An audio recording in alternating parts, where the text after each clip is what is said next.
उत्तराखंड राज्य का देहरादून शहर, यही धर्मपुर नाम का एक इलाका पड़ता है। इसके अंदर है नेहरू कॉलोनी, देहरादून की वो पॉश लोकेशन जहां एक परिवार रहता था। इस परिवार को लोग रोहिला फैमिली के नाम से जानते थे। इस परिवार में मुख्यतः 3 लोग रहते थे।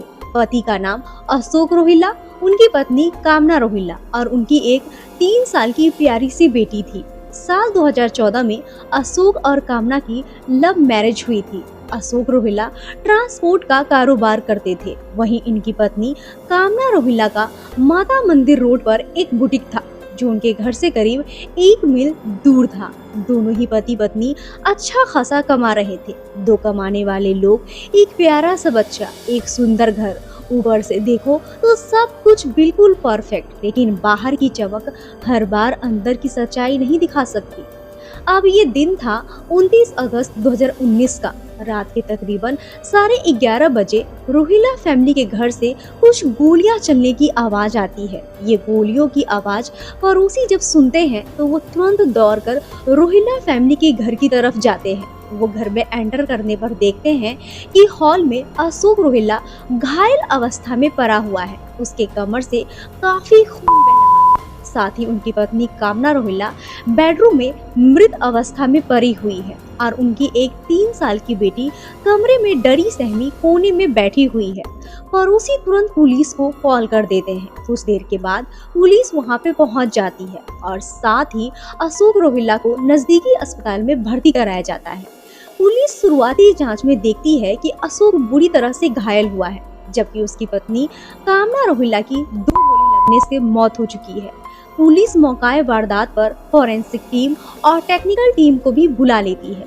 शुरुआती जांच में मालूम चलता है कि घर से कुछ भी चोरी नहीं हुआ है। इसका मतलब जिसने भी इनकी हत्या की है वो केवल और केवल हत्या के इरादे से ही घर में घुसे थे। उन्होंने घर से कुछ भी चोरी नहीं किया था।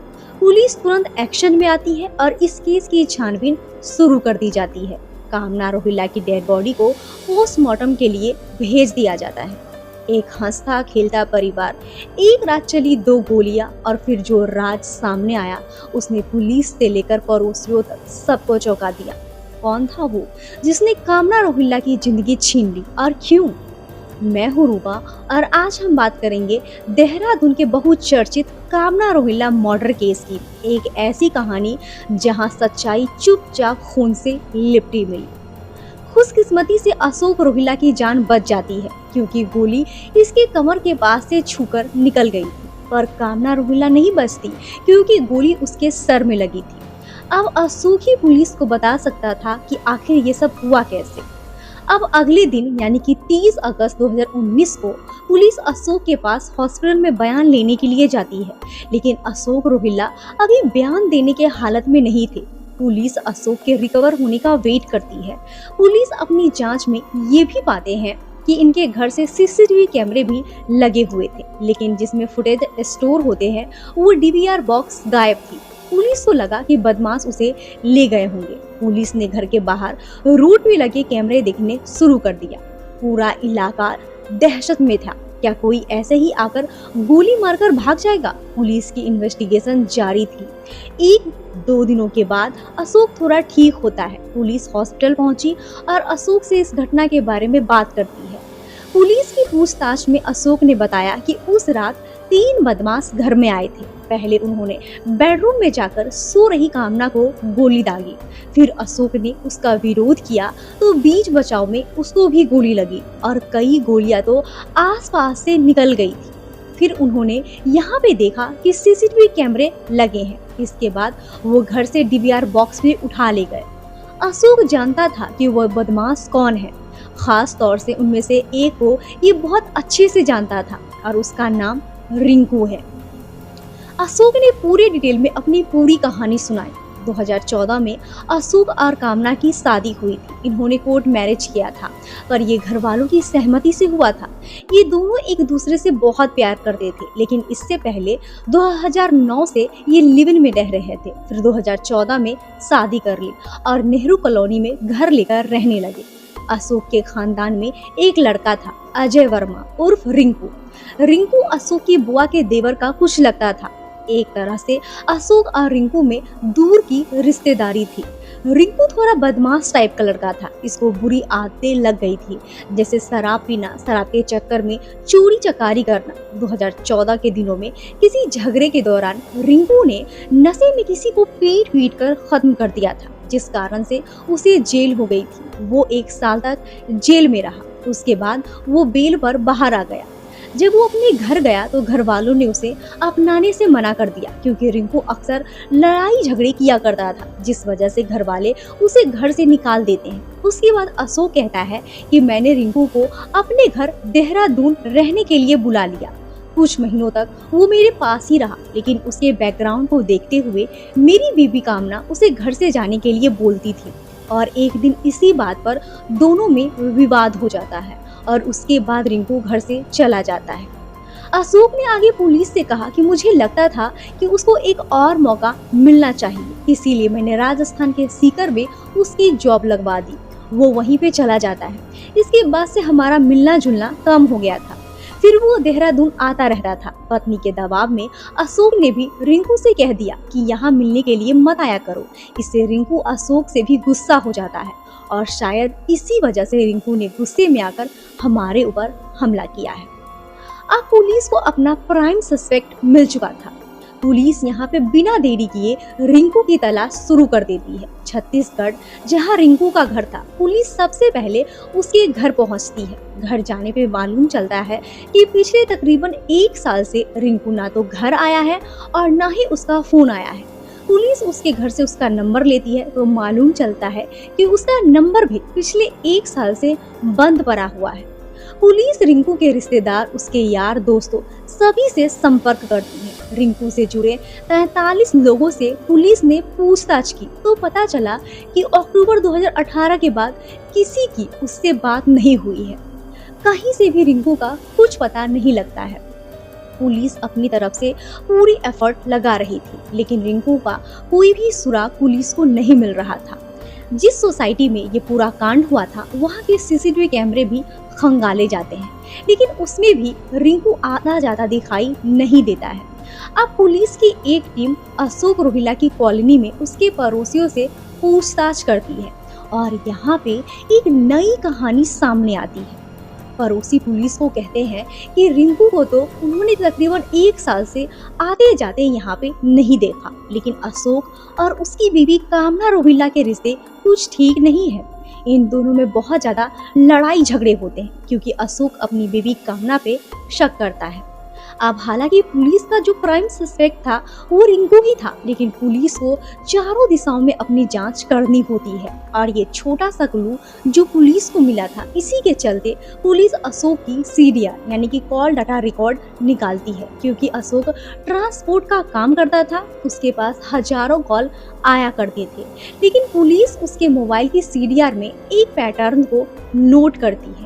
उन्हें 2 नंबर ऐसे मिलते हैं जिन पे अशोक 1 साल पहले भी काफी बातें किया करता था, और जिस दिन ये हत्याकांड हुआ उससे 2 या 3 दिन पहले अशोक ने उन दोनों नंबर पे बहुत ही ज्यादा बात की थी, लेकिन पूरे साल भर के दौरान बीच में उन नंबर पे कभी भी बात नहीं की गई थी और यही बात पुलिस को खटक जाती है। पुलिस उन नंबर्स की डिटेल निकालती है तो मालूम चलता है कि वो नंबर गौरव शर्मा और दीपक शर्मा नाम के 2 सगे भाइयों का है जो मेरठ में रहते हैं। जब इनके बारे में अशोक से पूछा जाता है तो अशोक कहता है कि ये दोनों मेरे बचपन के दोस्त हैं, मेरे साथ ही पढ़ाई करते थे, इसीलिए मैं इन्हें अच्छे से जानता हूँ, लेकिन ये कभी कभार ही मुझे फोन करते हैं, मुझसे मिलने नहीं आते। पुलिस उन दोनों नंबर की जब जांच करती है तो मालूम चलता है कि दीपक और गौरव दोनों के नंबर की लोकेशन 28 और 29 अगस्त 2019 को देहरादून की ही दिख रही थी, यानी कि वारदात वाले दिन ये दोनों लड़के देहरादून में ही मौजूद थे। पुलिस इन दोनों लड़कों से संपर्क करती है और जब इनसे ये पूछा जाता है कि 28 और 29 अगस्त को वो कहाँ थे, तो वो सीधा सीधा कहते हैं कि वो अपने घर मेरठ में थे। तो यहाँ पे ये सवाल उठता है कि आखिर दीपक और गौरव पुलिस से झूठ क्यों बोल रहे थे, और इसी के चलते पुलिस शक के बिहाफ पर इन दोनों लड़कों को अरेस्ट कर लेती है। सख्ती से जब इनके साथ पूछताछ होती है और इनको इनकी लोकेशन के बारे में बताया जाता है तो ये दोनों टूट जाते हैं और पुलिस को कहते हैं कि 28 और 29 अगस्त 2019 को ये दोनों देहरादून में ही थे। इनके साथ एक इनका तीसरा दोस्त भी था जिनका नाम परवेज था और इन तीनों ने ही मिलकर कामना की हत्या की है। साथ ही अशोक के ऊपर भी हमला किया था। जब पुलिस इनसे कारण पूछती है तो ये पुलिस को कहते हैं कि इस पूरे हत्याकांड का जो मास्टरमाइंड है वो कोई और नहीं बल्कि कामना रोहिल्ला का पति अशोक रोहिल्ला ही है। ये पुलिस को कहते हैं कि उस रात ये तीनों अशोक के घर में गए थे। अशोक ने घर का दरवाजा पहले से ही खोल के रखा हुआ था। इन्होंने पहले उसकी बीवी कामना के ऊपर गोलियां चलाई। जब उसकी हत्या हो गई तो अशोक ने कहा कि एक गोली मेरे कमर में भी मार दो जिससे मेरे ऊपर किसी को शक न हो, और ये ऐसा ही करते हैं और उसके बाद ये वहां से चले जाते हैं। लेकिन सवाल ये उठता है कि आखिर अशोक रोहिल्ला अपनी बीवी को क्यों मरवाना चाहता था, और अगर अशोक की बीवी को इन तीनों ने मारा है तो उसका रिश्तेदार रिंकू कहाँ है। सवाल बहुत सारे थे और इन सभी के जवाब केवल और केवल अशोक ही दे सकता था, और इसीलिए पुलिस बिना देरी किए अशोक रोहिल्ला को गिरफ्तार कर लेती है और उसके बाद सारा सच खुलकर सामने आ जाता है। दरअसल अशोक अपनी बीवी कामना को मारने का प्लान पिछले 1 साल से बना रहा था। अशोक ये बात जानता था कि उसका एक रिश्तेदार है रिंकू, जिसके ऊपर कई क्रिमिनल केसेस लगे हुए हैं, और क्यों ना ऐसा कर दिया जाए कि कामना की हत्या करके उसका इल्जाम रिंकू के ऊपर लगा दिया जाए। और इसी प्लान के चलते अशोक रिंकू को अपने घर रहने के लिए बुलाता है और उसके बाद अपनी बीवी कामना को भड़काता है कि इसे घर से निकाल दे, जिस कारण से कामना और रिंकू में झगड़े होते हैं और रिंकू घर छोड़कर चला जाता है। अशोक ने ऐसा इसीलिए किया था कि कामना की हत्या के बाद उसका इल्जाम रिंकू के ऊपर लगाया जा सके। जब रिंकू घर छोड़कर चला जाता है तो अशोक मेरठ में रहने वाले अपने 2 दोस्तों से संपर्क करता है जिनका नाम दीपक शर्मा और गौरव शर्मा था। ये उन्हें 2 लाख रुपए देता है और उन्हें कहता है कि रिंकू नाम के एक व्यक्ति को रास्ते से हटाना है। अब ये दिन था अगस्त 2018 का, जिस दिन अशोक रोहिल्ला का जन्मदिन था। अशोक अपने दोस्त गौरव और दीपक को देहरादून बुला लेता है और साथ ही उनके साथ एक तीसरा व्यक्ति परवेज भी आता है।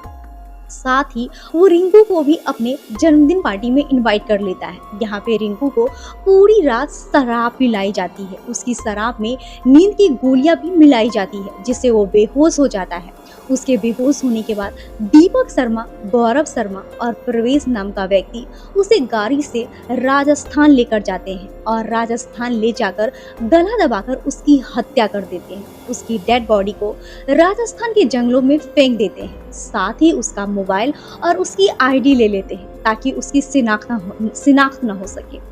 रिंकू की हत्या करने के बाद अशोक ने दीपक और गौरव से बात करना इसीलिए बंद कर दिया ताकि अगर रिंकू की डेड बॉडी मिलती है और जांच होती है तो उसका नाम सामने ना आए। और उसके बाद समय बीतता गया। अब दिन आ जाता है 29 अगस्त 2019 का, जिस दिन अशोक रोहिल्ला के दोस्त दीपक, गौरव और परवेज तीनों अशोक के घर आते हैं। रात को 11:30 बजे अशोक दरवाजा खुला छोड़ता है और यहीं पे वो अशोक की बीवी कामना की हत्या कर देते हैं। साथ ही अशोक को भी घायल कर देते हैं ताकि उसके ऊपर किसी का शक न जाए। इसकी बातों की पुष्टि करने के लिए देहरादून पुलिस राजस्थान पुलिस से भी संपर्क करती है और वहां से पुलिस को मालूम चलता है कि अगस्त 2018 के आसपास जंगल से एक लवारिस डेड बॉडी मिली थी जिसके पास कोई आईडी या कोई मोबाइल नहीं था। जब किसी ने उस बॉडी को क्लेम नहीं किया तो पुलिस ने उसका अंतिम संस्कार करके उसकी फाइल को पेंडिंग में डाल दिया। उसकी फोटो जब राजस्थान पुलिस देहरादून पुलिस को भेजती है तो यहाँ से पुष्टि हो जाती है कि वो डेड बॉडी रिंकू की ही थी, यानी कि इन्होंने जो कुछ बताया वो पूरी तरह से सच था। लेकिन सवाल अभी भी ये बना हुआ था कि आखिर अशोक ने अपने दोस्तों से अपनी बीवी की हत्या क्यों कराई। यहाँ पे अशोक पुलिस को बताता है कि 2014 में उसने कामना से लव मैरिज की थी। उसके बाद उसके घर में एक बेटी का जन्म होता है। अब समय 2017 का आ गया था जब कामना ने एक बुटीक खोलने की डिमांड रखी। अशोक ने उसे एक बुटीक खुलवा कर दिया। शुरुआत में उसका बुटीक अच्छा नहीं चल रहा था। लेकिन देखते ही देखते कामना का बुटीक बहुत अच्छा चलने लगा था और कामना मार्केट से पैसे भी लेने लगी थी। उसने धीरे धीरे करके मार्केट से 40 लाख का कर्ज ले लिया था, जिस पैसों को उसने अपने बुटीक में लगाया था। जब अशोक ने इस पैसों के बारे में कामना से पूछा तो उसने कहा, तुम पैसों की चिंता मत करो, ये पैसा उधर जाएगा। यहाँ पे जो व्यक्ति कामना को फंडिंग करता था, यानी कि कर्ज पे पैसे दिया करता था, उसके साथ कामना का एक्स्ट्रा मैरिटल अफेयर है, ऐसा अशोक को लग रहा था। और इसी शक के चलते अशोक और कामना में अक्सर झगड़े भी हुआ करते थे। अशोक को लग रहा था कि जिस व्यक्ति से वो पैसे ले रही है वो उसी के साथ एक्स्ट्रा मैरिटल अफेयर में है। साथ ही अगर ऐसा नहीं है तो वो 40 लाख का कर्ज वो कहाँ से चुकाएगा। और इन दोनों ही बातों को देखते हुए अशोक कामना की हत्या करने का प्लान बना लेता है। इस पूरी कहानी में रिंकू को शिकार इसीलिए बनाया गया था क्योंकि उसके ऊपर पहले ही क्रिमिनल केसेस चल रहे थे। उसके ऊपर अगर कामना की हत्या का इल्जाम लगाया जाए तो उसको सभी आराम से मान लेते। अशोक का प्लान तो बहुत ही परफेक्ट था, लेकिन लास्ट में आकर वो भी पकड़ा गया। पुलिस ने यहाँ पे अशोक, गौरव, दीपक और परवेश चारों को प्राइम सस्पेक्ट बनाते हुए मुकदमा चलाया। चार्जशीट दाखिल की गई। आज ये चारों जेल में हैं। आगे चलकर इन्हें सजा भी जरूर मिलेगी। तो आज की कहानी यहीं पे ख़त्म करते हैं। बाकी इस कहानी से हमें यही शिक्षा मिलती है कि शक किसी भी रिश्ते की नींव को हिला सकता है। अगर अशोक की अपनी पत्नी पर शक था तो वो बातचीत, समझदारी और कानूनी रास्ते से सच्चाई जान सकता था, लेकिन उसने जो रास्ता चुना उसने न सिर्फ एक मासूम जान ली बल्कि अपनी बेटी का बचपन, 4 परिवारों की जिंदगी और इंसानियत सब कुछ तबाह कर दिया। ये कहानी हमें ये सिखाती है कि गुस्सा, शक और लालच जब दिमाग पे हावी हो जाए तो इंसान हैवान बन जाता है। किसी भी रिश्ते में अगर संवाद खत्म हो जाए तो वहाँ सिर्फ बर्बादी ही बचती है। इस कहानी पे आप सबकी क्या राय है कमेंट में जरूर बताएं और ऐसे ही देश विदेश से जुड़ी क्राइम केसेस देखने के लिए मेरे चैनल को सब्सक्राइब करें। धन्यवाद।